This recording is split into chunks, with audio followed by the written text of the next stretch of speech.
Analizando cuál pudiese ser la postura de la Asamblea Legislativa ante alguna iniciativa de ley que pretende reformar la Constitución de 1983 con el fin de colocar a la pena de muerte como un castigo delictivo.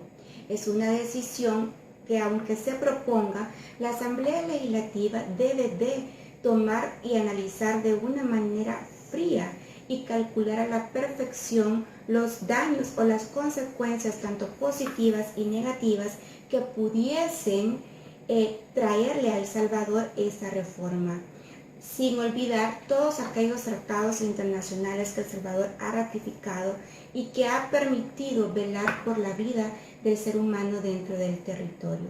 Mas, sin embargo, con eso no quiero enviar ningún mensaje de pasividad y que ello contribuya a que la Asamblea Legislativa no actúe de inmediato con otras medidas para disminuir la violencia que actualmente vive en nuestro país.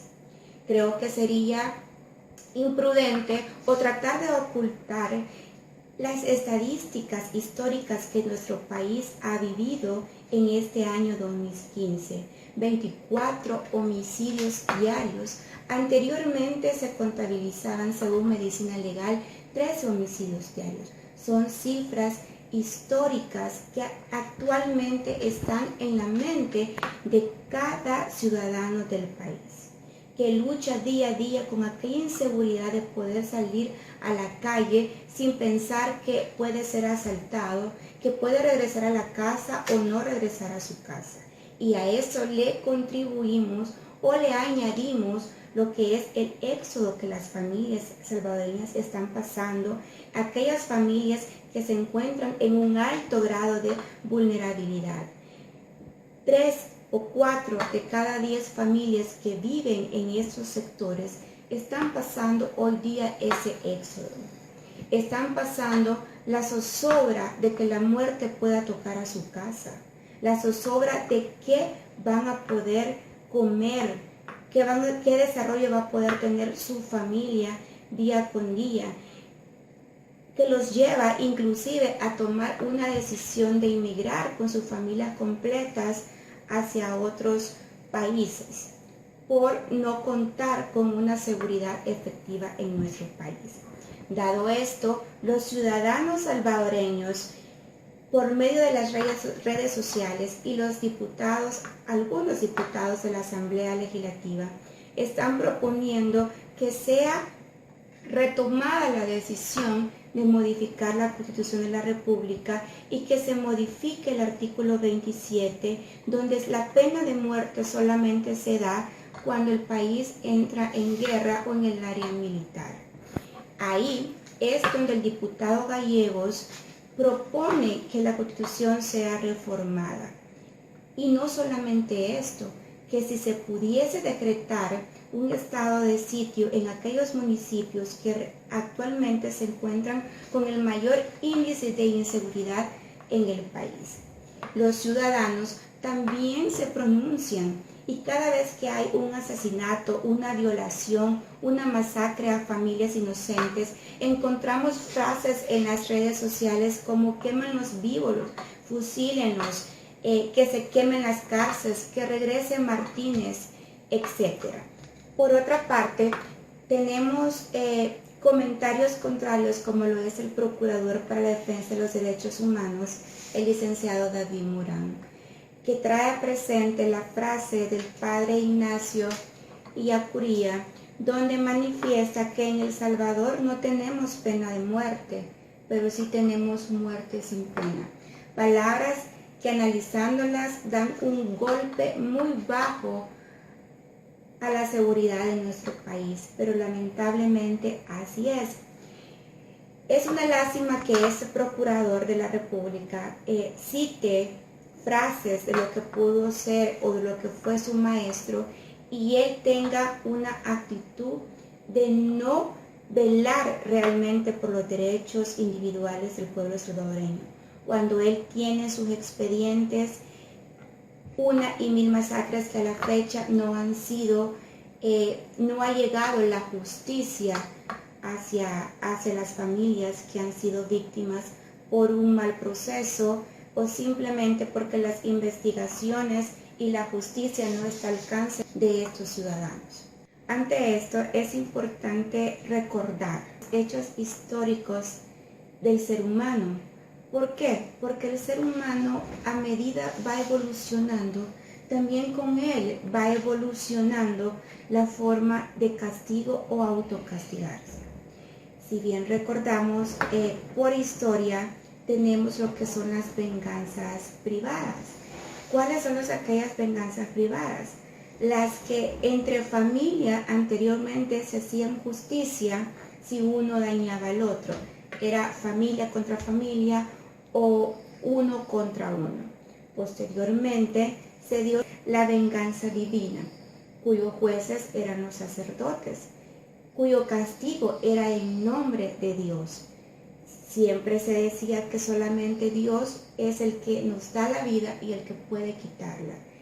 Pero en aquella época la iglesia también en nombre de Él quitaba la vida a aquellos que se rebelaban contra la norma religiosa. Posteriormente vino lo que es la venganza pública. ¿Cuál era el objetivo de la venganza pública? Era aterrorizar al ciudadano, intimidarlo. ¿De qué manera? Aquel que cometiera un delito era ahorcado ante todo el pueblo, era quemado ante todo el pueblo, y eso servía de lección para que aquellas personas que quisieran delinquir se abstuvieran de dañar la tranquilidad de los ciudadanos. Luego venimos lo que es el periodo humanista. Estamos hablando ya por el siglo XIV al XVI, donde tenemos lo que es el Renacimiento y la Revolución Francesa.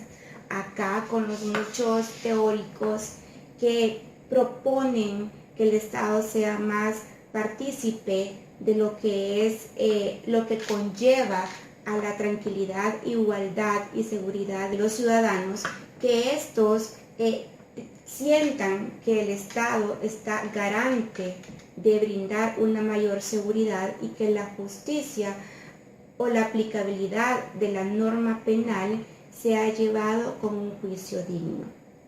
En El Salvador, por historia, la última ejecución, si no mal recuerdo, fue en 1971 y la persona que fue fusilada, por cierto, por asesinato, fue el señor Victoriano Gómez. ¿Qué podemos decir del siglo XX y del siglo XXI? Realmente Guatemala por sí aceptó la pena de muerte para aquellos que delinquen por medio del secuestro. Estados Unidos con sus estados federales, algunos estados poseen lo que es la pena de muerte, como lo de Florida, entre otros.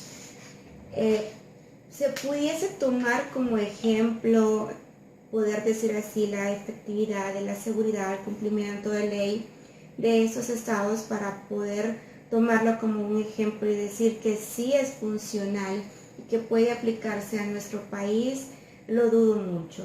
Porque a pesar de que estos países cuentan y estos estados cuentan con la pena de muerte, no ha habido una elevada disminución de los asesinatos. Realmente ha sido muy mínima, pero ¿cuál es la efectividad de estos países? Que sus leyes se cumplen. En nuestro país, El Salvador, si las leyes se cumplieran, hubiese menos corrupción en los altos mandos, incluyendo del Estado, no hubiese necesidad de modificar la Constitución de la República para poder colocar como sanción una pena de muerte. Que aún colocando la pena de muerte en la Constitución de la República y no se subsanaran los vacíos de leyes que hay, no se contrarrestara la corrupción jurídica que existe desde el ministerio hasta quien cuida que se haga la justicia, dudo mucho que pudiésemos avanzar en ese tema. Mas, sin embargo, considero que El Salvador, el tratar de tomar o de pensar, por lo menos la Asamblea Legislativa, de tomar a bien esta iniciativa por el diputado Gallegos, estaría violando no solamente la Constitución en sus artículos 2 y 11 de 1983, donde garantiza el derecho a la vida y que nadie puede quitársela a otra persona, sino que también se estaría volviendo en una inconstitucionalidad. Cayéramos prácticamente en si el Estado salvadoreño realmente es un Estado de derecho. Aparte de eso, todos los tratados que El Salvador ha ratificado, como por ejemplo la Declaración Universal de los Derechos Humanos en su artículo número 2, la Declaración Americana de los Derechos Humanos y los Deberes del Hombre por la OEA y el Pacto Nacional de Derechos Civiles. Ambos tratados internacionales, el último prácticamente dado en Costa Rica, estaríamos cayendo en una violación y tendríamos que renunciar tanto a cumplir lo que dicen esos tratados y estaríamos violando nuestro propio artículo, del artículo 144 de la Constitución, donde nos manda a cumplir los tratados internacionales que nosotros tenemos. Eso sería muy delicado para la soberanía en sí de El Salvador o pudiese ser beneficioso para la soberanía de El Salvador. Va a depender desde qué objetivo u ojo crítico se mire esta decisión. Pero hoy por hoy hay otros factores que realmente afectan la delincuencia en nuestro país. ¿Cuáles son esos factores? La posguerra, porque la misma coyuntura decidió después de los acuerdos de paz llamarle una reconstrucción de posguerra al actualmente cada vez que tenemos un debate político, tenemos un informe nacional o internacional, siempre se trae presente lo que es la guerra, lastimosamente porque así la coyuntura lo decidió, pero de igual manera tenemos lo que es la economía del país. Nos está ofreciendo un desarrollo a los ciudadanos que le permita tener una vida digna, una vivienda digna, un desarrollo profesional, una educación con calidad. La sociedad está desbordada con el terror que nos inculcan estos terroristas que hace poco han sido nombrados por un decreto legislativo como terroristas, pero al final esos terroristas también vienen siendo víctimas del mismo sistema. Un sistema que trata hoy por hoy de cortar de a medias el problema, erradicar de a medias el problema y no va más allá de erradicar ese problema desde la raíz. ¿Cuál sería realmente erradicar ese problema? No lo vamos a solventar de la noche a la mañana, pero si la Asamblea Legislativa realmente es empoderada y en vez de estar perdiendo, digamos, un poquito de tiempo en cosas que pueden ser secundarias, pudiesen contribuir todos los partidos, todos los diputados que nos representan en realmente hacer un plan de nación que le apueste a una educación de calidad, a una mano de obra efectiva que es demandada por las inversiones que hacen las empresas multinacionales, a una seguridad transparente, confiable, y esto a generar e incrementar la inversión en la agricultura en nuestro país. Creería que es así como el ciudadano salvadoreño tuviese muchas más oportunidades para poder salir adelante, para poder formar a su familia y que estos no tengan aquella ambición del querer tener quitándole al que tiene o al que con sacrificio va nadando contra la corriente para poder sobresalir en el país. Yo creería de que hoy por hoy la Asamblea Legislativa no la veo en sí retomar una iniciativa de ley para poder modificar la Constitución de la República. ¿Por qué digo esto? En muchas entrevistas que se han dado a diferentes diputados de diferentes fracciones, sus respuestas son: nos parece, vamos a analizar, vamos a ver los pros y los contras de la propuesta del diputado Gallegos, que anda en busca de la firma de 7 diputados para poder presentar una pieza de correspondencia en la Asamblea y que esa pueda llegar a ser analizada y posteriormente ser una iniciativa de ley para ser votada en pleno. Dudo mucho que esto pase, más sin embargo, considero que si la Asamblea llegase a retomar una reforma constitucional, no creo que el objetivo principal o quien incite a modificar la Constitución de la República sea exclusivamente para incorporar la pena de muerte.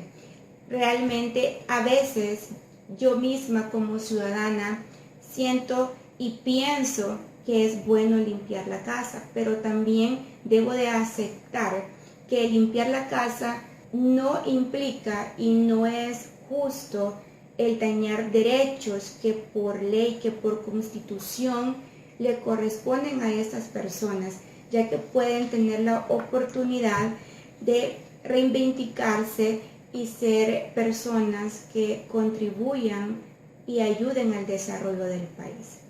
Gracias.